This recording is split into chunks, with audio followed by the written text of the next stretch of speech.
Fala rapaziada, bora fazer um pré-jogo aqui para falar um pouquinho de Corinthians e Flamengo, clássico das multidões, clássico das duas maiores torcidas do Brasil. Jogo válido pela 8ª rodada do Campeonato Brasileiro. Corinthians que precisa voltar a vencer no Campeonato Brasileiro, precisa pontuar, precisa voltar a fazer prevalecer o fator casa contra um adversário que não vai ser fácil, digamos, né?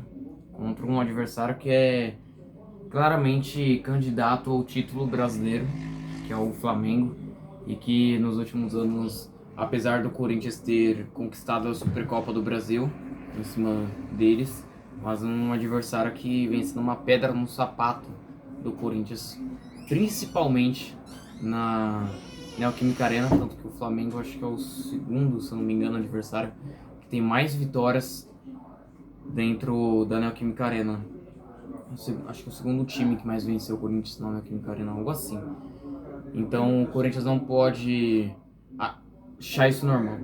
O Corinthians tem que fazer a Neoquímica Arena, como sempre foi, um caldeirão para os adversários, certo?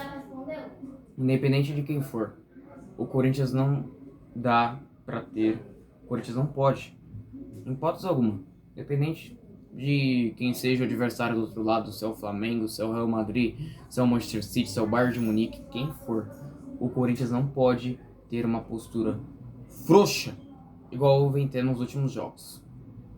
Contra quem for. Não importa se do outro lado é o Flamengo, como eu falei, o Bayern de Munique, pode for quem for. O Corinthians não pode jogar do jeito que tá jogando. E que, cara, a minha crítica vai ao técnico Dorival Júnior em dois aspectos. Primeiro, no último jogo contra a Chapecoense, o empate do Corinthians contra o adversário de Santa Catarina. Não é que o Corinthians ganhou um ponto em Chapecó. O Corinthians perdeu 2 pontos em Chapecó, mesmo com o time reserva. O time reserva do Corinthians tem que se tornar muito melhor que a Chapecoense, porque a Chapecoense dificilmente vai conseguir permanecer na Série A. Ou seja, boa parte dos times que forem jogar contra a Chapecoense vão conseguir somar 3 pontos. O Corinthians não conseguiu. E aí que vai a crítica ao Dorival. Será que não seria mais fácil ele escalar os titulares e vencer a Chapecoense? Porque eu tenho certeza, se ele tivesse escalado os titulares contra a Chapecoense, o Corinthians teria vencido. Do que você poupar e você entrar pressionado pro jogo contra o Flamengo. Porque se ele vence a Chapecoense e perde hoje, ninguém ia falar nada. Agora, ele empatou contra a Chapecoense e perdeu hoje. E perde hoje, suponhamos. Aí é que ele vai balançar no cargo. Entendeu? Ou seja, aí tá na conta dele também. Tá? Aí também está na conta dele. Certo? Agora vamos falar do jogo de hoje, que é o que vocês querem ouvir, correto? Corinthians vai ter os retornos do zagueiro Gabriel Paulista, do meio-campista peruano André Carrillo e também do atacante holandês Memphis Depay. Tá? Os três ficaram de fora no confronto contra a Chapecoense, nem foram relacionados e, enfim, ficaram em São Paulo para fazer o tal do controle de carga, se é que podemos dizer assim, certo? Agora, os desfalques. São muitos, hein? Felipe Longo, até para contar nos dedos. Hugo. Caio César. Quer dizer, tá fácil até de perder a conta, né? Porque, meu Deus do céu. Jesse Lingard. E também o volante Alan, que ainda pertence ao Flamengo, né? Então, sem mais delongas, bora fazer um provável Corinthians aqui para o jogo de 8h30. O Souza como goleiro, Mateuzinho. Dupla de zaga com Gabriel Paulista e Gustavo Henrique, Matheus Bidu. Meio de campo com Ranieri, Carrídio.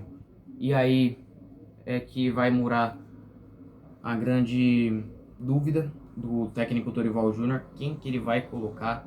Se vai ser o André, se vai ser o Matheus Pereira. Eu acho que ele vai colocar o André, tá? Até porque para ele reforçar esse meio campo aí, porque ele vai jogar contra um time que tem um meio campo que é muito qualificado.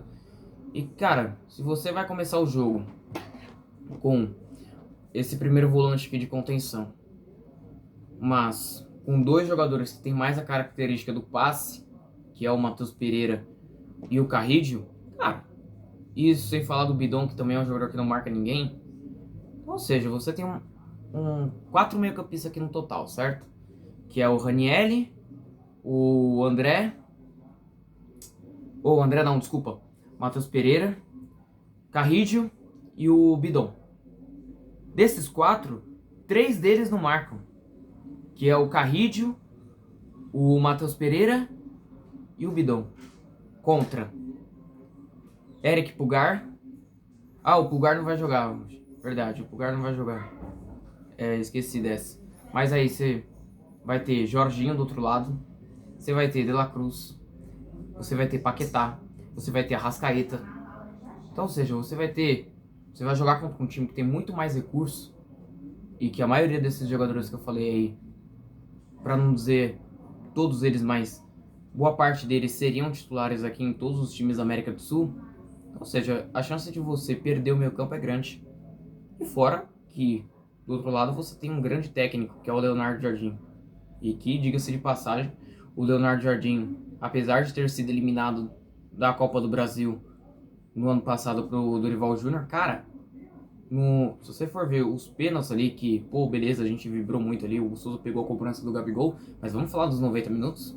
Cara, o Leonardo Jardim deu um banho no Dorival.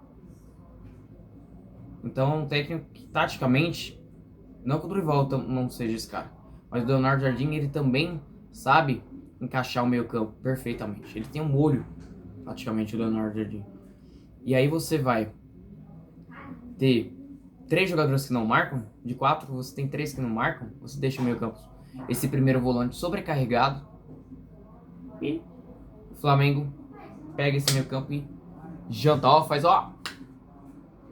um mingau, entendeu? Aí, Breno Bidon, como já citei, meio campo com Ranieri, André, Carrídio, Breno Bidon, e lá na frente a dupla de ataque com o Memphis Depay e Yuri Alberto. Por falar em Yuri Alberto, camisa 9 busca fazer o seu primeiro gol na Neoquímica Arena em 2026. Ele que tem 3 gols nessa atual temporada. Desses 3 gols aí, todos eles foram fora de casa, contra Santos, Velo Clube e o adversário de hoje, o Flamengo. Então, o Yuri Alberto, inclusive, que é o artilheiro, né, da Neoquímica Arena, o maior artilheiro da Neoquímica Arena, ultrapassou o Romero. E que caso ele balance as redes hoje, vai ser o gol número 50 do Yuri Alberto. Então isso só mostra o tamanho do Yuri Alberto no Parque São Jorge. Em pouco tempo de Corinthians, o cara já se identificou demais com a torcida. E sem falar que conquistou Paulista, Copa do Brasil, Supercopa, todos esses títulos, marcando gol em todas as finais. Certo? Arbitragem para o jogo de hoje. Rodrigo José Pereira de Lima, hein? Polêmica, arbitragem. Nos últimos 8 jogos que ele apitou do Corinthians, acho que é assim. Nos últimos 8 jogos do Corinthians que ele apitou, ele marcou 5 pênaltis contra o Corinthians. E aí que vai a minha pergunta para a diretoria. Pro Osmar Stabile, pro Marcelo Paz. Até quando vocês vão deixar esse cara apitar o jogo do Corinthians? E fora que no meio disso tudo, esse cara ainda deixou de marcar um pênalti claríssimo pro Corinthians contra o Grêmio em 2023, quando o Matheus Bidu é claramente calçado dentro da área. Até quando, diretoria, vocês vão deixar esse cara apitar o jogo do Corinthians? Até quando será, hein? Vai esperar ele fazer uma merda gigantesca? Vocês precisam ter mais coragem, mano. O certo seria esse cara nunca mais apitar um jogo do Corinthians. Vamos torcer para que faça uma boa arbitragem e que ele não seja alvo de polêmica de novo, né? E meu palpite pro jogo de hoje, mesmo placar na final da Supercopa, 2 a 0 Corinthians. Me cobrem depois.